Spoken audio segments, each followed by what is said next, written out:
Okay, so I want you to go with me here on a little bit of a journey. We're going to go to a car dealership, okay? We walk up onto the car dealership, and of course the salespeople are like salivating, just trying to get to you because they want to sell you a car.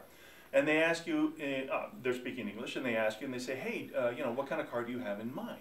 And you say, well, I want a car that gets good mileage, okay? Now, by your answer, the salesperson has no idea whether or not you have a specific car in mind, okay? They don't know if you have a specific model in mind, and you're going to follow up your sentence with something like, well, I want a car that gets good gas mileage, so therefore I want this particular model, okay? That's one kind of, it's almost a weakness in English. We can't communicate that extra information of whether or not we have a specific car model in mind. In Spanish, however, they do. Now look up here at these sentences up here. And we're talking about using the subjunctive after, in this case, an indefinite antecedent. And I know you're looking at that phrase, indefinite antecedent, and going, what the heck does that mean? Don't worry about it. Let me explain it with this sentence. If I were on that same car lot in a Spanish-speaking country, and the salesperson comes up to me and says, ¿Qué tipo de coche quiere? And I would say, quiero un coche que, I want a car that, and here's where I have to give a little bit more information. I'm either going to use the subjunctive here, obtenga, or I'm going to use the indicative, obtiene. And the difference is this. If I have a specific car in mind, let's say I've already been to this dealership, and I know that I want an AMC Pacer because it gets such great gas mileage, okay? And I have a specific one in mind. I'm going to say this. Quiero un coche que obtiene, indicative, because I have a specific one in mind, buen kilometraje. I want a car that gets good gas mileage. Okay? And I use the indicative because I have a specific car in mind. On the other hand, if I don't have an idea of what kind of car I want, hey, I just want a car that gets good gas mileage, that's when I use the subjunctive. And I tell the salesperson, I say, quiero un coche que obtenga buen kilometraje. And then and by my choice of mood here, either subjunctive or indicative, the salesperson knows exactly whether or not I have a specific car in mind. Now, let me give you another example, okay? Years ago, there was a basketball coach, okay? And you can tell I'm very tall. There was a basketball coach, and he was looking for players for his club team. And he was specifically looking for very tall players, okay? And he walked into this one gym, and he told the guy at the counter, he says, I'm looking for a really tall guy. Or I'm looking for a guy that's really, really tall, okay? Now, based on whether or not that coach knew of a specific tall person, and again, assuming that he's speaking Spanish now, he would have to choose between using the subjunctive or the indicative.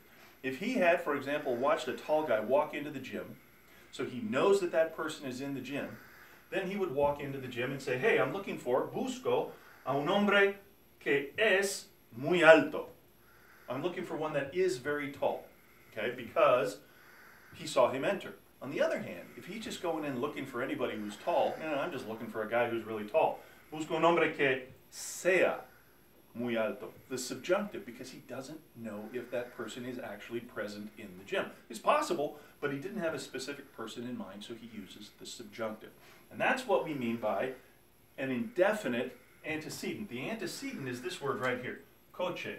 An hombre, okay? If this guy, if this thing, person or object, is indefinite, we're not sure that it exists, we have to use the subjunctive in the second clause, in the dependent clause of the sentence. If, on the other hand, the person is definite, you actually know that it exists, or you have a specific one in mind, then you get to use the indicative mood, and you don't have to worry about all this. Now, one last thing. What about a non-existent antecedent? Okay? Let me give you an example of this.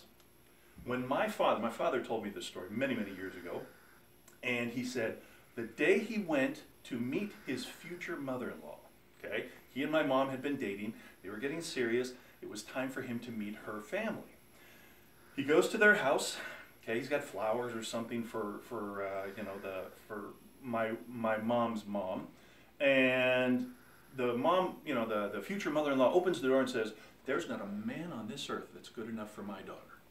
Okay, which is a lousy way to introduce yourself to your future son-in-law. But if she had been speaking Spanish, she would have been talking about a non-existent antecedent. There is not a man, man being the antecedent, there's not a man that is, and that's where the subjunctive would come in, that is good enough for my daughter. Okay? Let me give you another example over here. So follow over here. This sentence, that's what I have to say to myself all the time here. No hay nadie que me ame. There is nobody. So I'm denying the existence of somebody. No hay nadie que me ame. There is nobody in the world that loves me. Okay? So again, when I'm talking about denying the existence of something, something is non-existent, I have to use the subjunctive after that. Okay? All right, and that concludes the subjunctive after indefinite or non-existent antecedents.